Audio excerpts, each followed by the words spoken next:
Friends, तो आज हम बात करने वाले हैं कि कैसे एनर्जी ऑफ ऑर्बिटल्स में हमने देख लिया, हमने क्वांटम नंबर्स देख लिया, आपने ऑलरेडी जो इलेक्ट्रॉन डिस्ट्रीब्यूशन है वो आप आगे जाके पढ़ेंगे।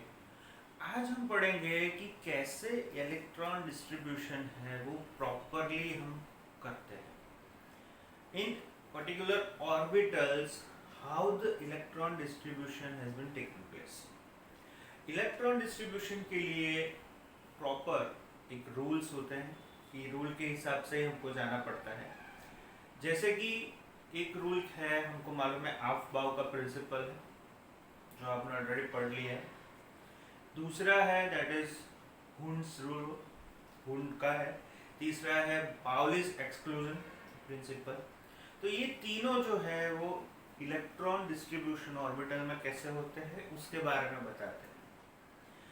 उससे पहले, ये देखने से पहले एक रूल है that is called n+l rule, right, जो आपने ऑलरेडी आगे पढ़ चुके हैं। उसका आज थोड़ा रिवाइज करते हैं, that is called n+l rule.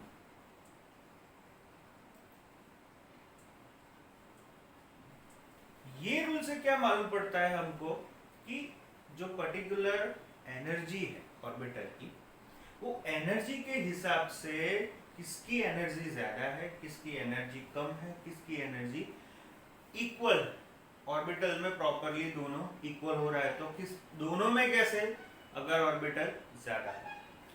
चलो, तो इसमें सबसे पहले n तो हमको मालूम है, n हम क्या बोलते हैं, that is our principal quantum number.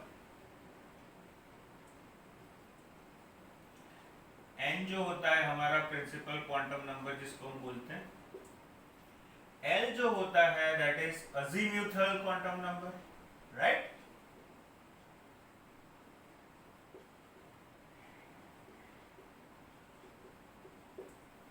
अजीम्यूथल quantum number. So n+l rule जो बता रहा है वो n+ रूल ये कह रहा है कि लोअर, जिसकी एनर्जी लोअर ऑफ n+l, अगर n+l का टोटल हम करेंगे तो उस हिसाब से सपोज यहाँ पे ले लेते n = 1 लेते हैं, l = 0 लेते हैं, यानी ये 1 + 0 कितना हुआ, दैट इज इक्वल टू 1। ठीक है, यहाँ पे अगर हम n = 2 लेते हैं तो पॉसिबल क्या होता है, एक होता है l = 0, यानी ये हो गया 2 + 0 सो 2, राइट। n = 3 लेते हैं, चलो एक और यहाँ पे कंसीडर करके चलते हैं, n = 2, l = 1, ठीक है। तो l = 1 क्या हुआ, 2 + 1 यानी ये हो गई 3। तो किसकी एनर्जी ज्यादा है, n = 2, l = 1 की एनर्जी, जिसको हम क्या बोलते हैं, ये क्या हुआ n2 और l1 है तो l के लिए क्या होगा p/sp, सो 2p। यहाँ पे n = 2 सो 2s, और ये तो हमारा हमको मालूम ही है 1s, यानी ये हो गया 1 2 3। तो इसमें 1s की एनर्जी है वो कम है, उसके बाद 2s की है, उसके बाद 2p की है। सो n+l का जितना टोटल है, जिसका टोटल कम उसकी एनर्जी भी कम। चलो ये मान लिया कि, यानी इसके ऊपर से हमको क्या मालूम पड़ा कि 1s है उसकी एनर्जी ऑफ ऑर्बिटल कम है, उससे ज्यादा होगा 2s का होगा, और उससे ज्यादा होगा वो 2p का होगा, ठीक है। लेकिन कई बार क्या होता है कि ये जो है वो इक्वल हो जाता है, तब क्या करेंगे उसका भी एक एग्जांपल ले लेते हैं तो आपको मालूम पड़ जाएगा।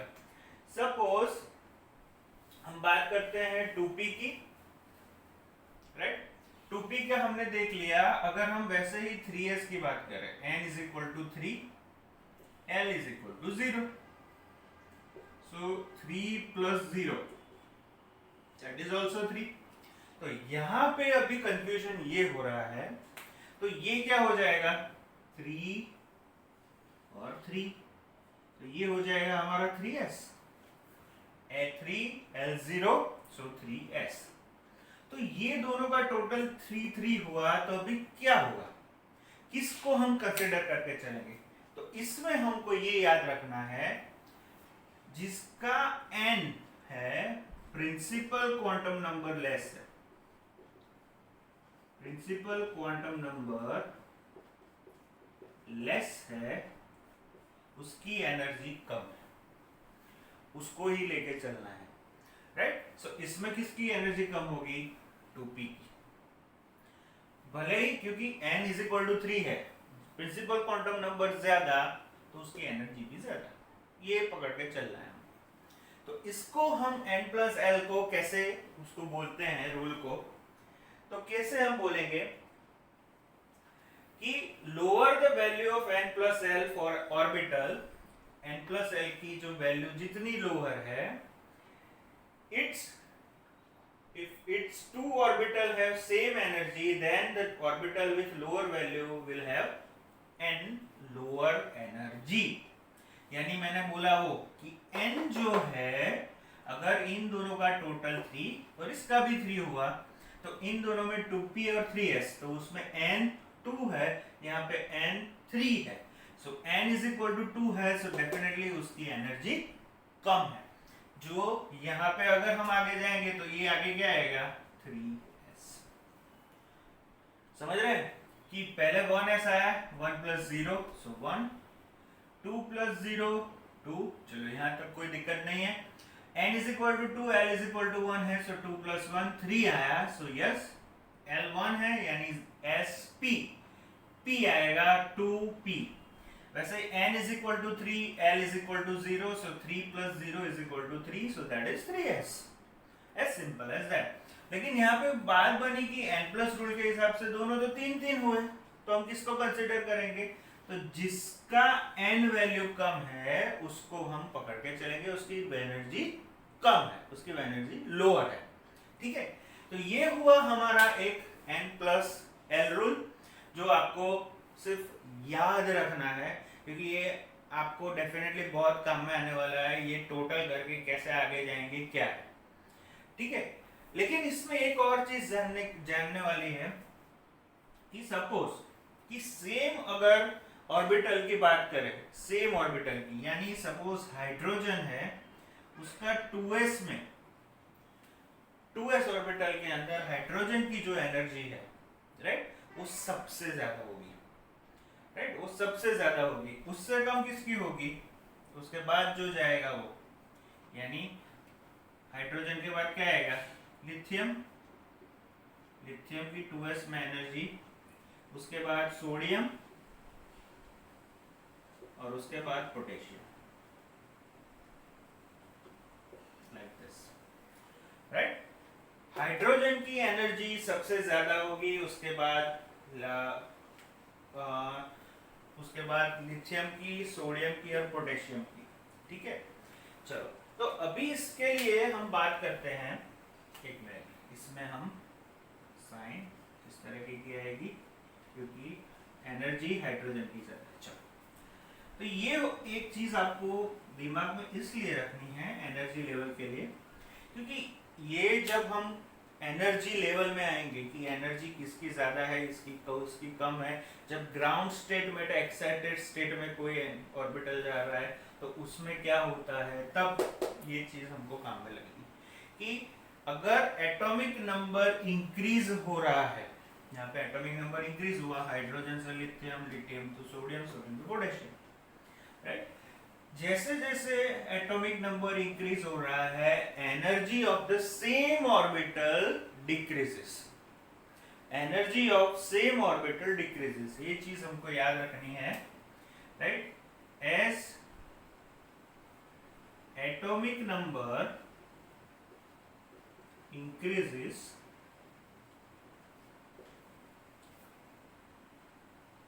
energy of same orbital decreases, right? यहाँ पे डिक्रीज हो रहा है, तो ये हो गया हमारा n प्लस एल रूल। अभी दूसरा रूल जो हम देखेंगे, जो सबसे इंपॉर्टेंट है, that is known as Aufbau principle और Aufbau रूल। प्रिंसिपल क्या कह रहा है? आउटबाउ का मीनिंग होता है बिल्डिंग अप, यानी कुछ चीज है वो बन रही है, that is called building up, right.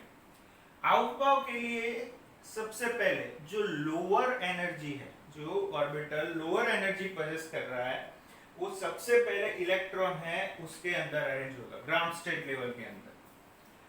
यानी अगर आपने 1s 2s 3s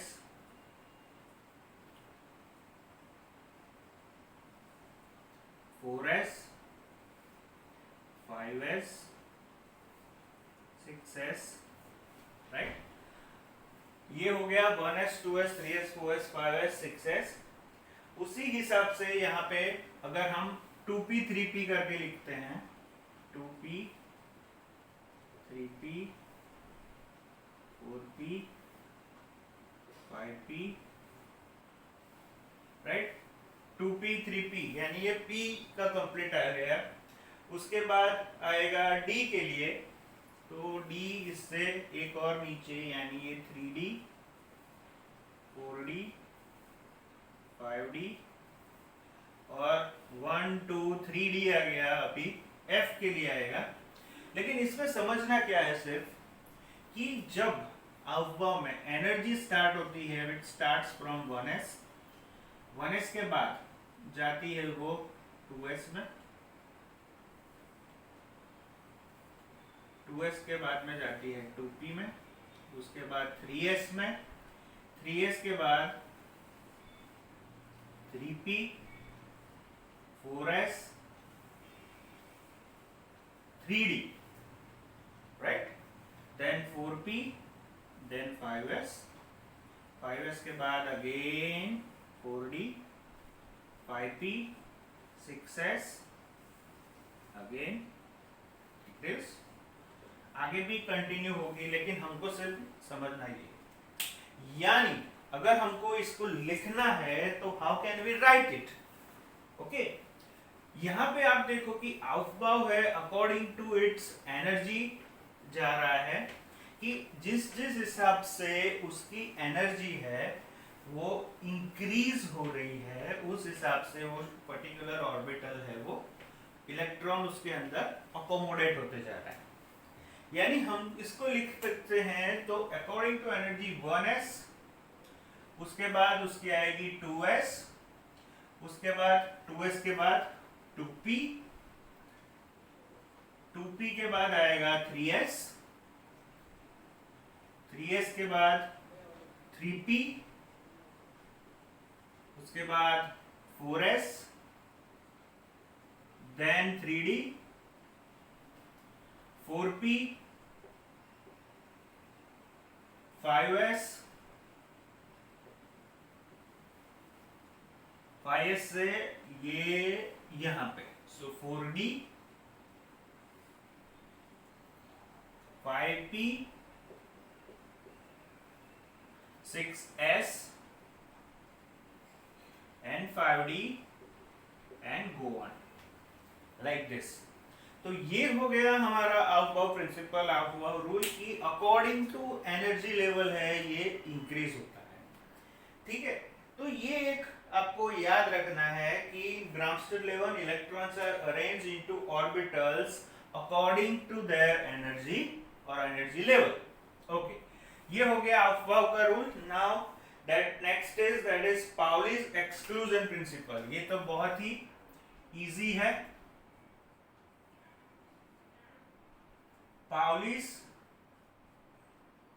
exclusion rule, यानी पाउली क्या बोल रहा है एक्सक्लूजन रूल के अंदर, कि जो ये इलेक्ट्रॉन है इसके अंदर ये पर्टिकुलर ऑर्बिट में जो घूम रहे हैं, so maximum 2 electrons can accommodate,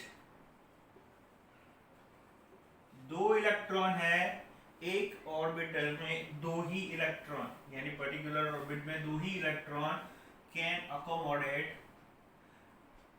spin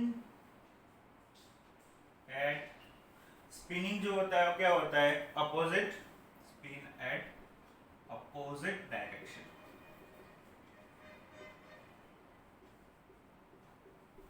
हमने देखा था राइट कि इस तरीके से अलग अलग, एक ऊपर क्लॉकवाइज, एक anti clockwise, +1/2 and -1/2 spin quantum number के हिसाब से, यानी एक ऑर्बिटल में मैक्सिमम 2 इलेक्ट्रॉन ऑक्यूपाई कर सकते हैं। तो इस हिसाब से अगर हम बात करने जाएं तो s में मैक्सिमम कितने रहेंगे, s ऑर्बिटल की बात करें तो मैक्सिमम कितने रहेंगे, बिकॉज s ऑर्बिटल में खुद कुछ भी नहीं है एक्स्ट्रा, खाली एक s ऑर्बिटल है, तो maximum 2 electrons it can occupy, right. p orbital की बात करते हैं तो p ऑर्बिटल में हमको मालूम है px होता है, py होता है और pz होता है। हमने शेप ऑफ ऑर्बिटल्स में देखा था 2px 2py 2pz, तो उस हिसाब से px में 2, py में भी 2, pz में भी 2, यानी टोटल कितने इलेक्ट्रॉन्स ऑक्यूपाई हो सकते हैं, 6 इलेक्ट्रॉन्स, ठीक है। d ऑर्बिटल की बात करते हैं तो d ऑर्बिटल में टोटल 5 रहते हैं, dx y dyz dxz zx dx² - y² और dz², ठीक है। 2 2 2 2 2 यानी टोटल 10 इलेक्ट्रॉन्स इसके अंदर ऑक्यूपाई हो सकते हैं, क्लियर। उस हिसाब से f में टोटल 7 ऑर्बिटल्स है तो 7 2 जा 14 electrons maximum it can accommodate. So this is called Pauli's exclusion principle, exclusion rule, कि maximum 2 electrons can occupy and spin at its opposite direction. इसके बाद आता है third one, that is Hund's rule. Hund's rule एक थोड़ा different है, किस तरीके से, Hund's rule में क्या समझना है, see third one Hund's rule. Hund's rule क्या कहता है, सपोज p ऑर्बिटल की बात करते हैं तो p ऑर्बिटल में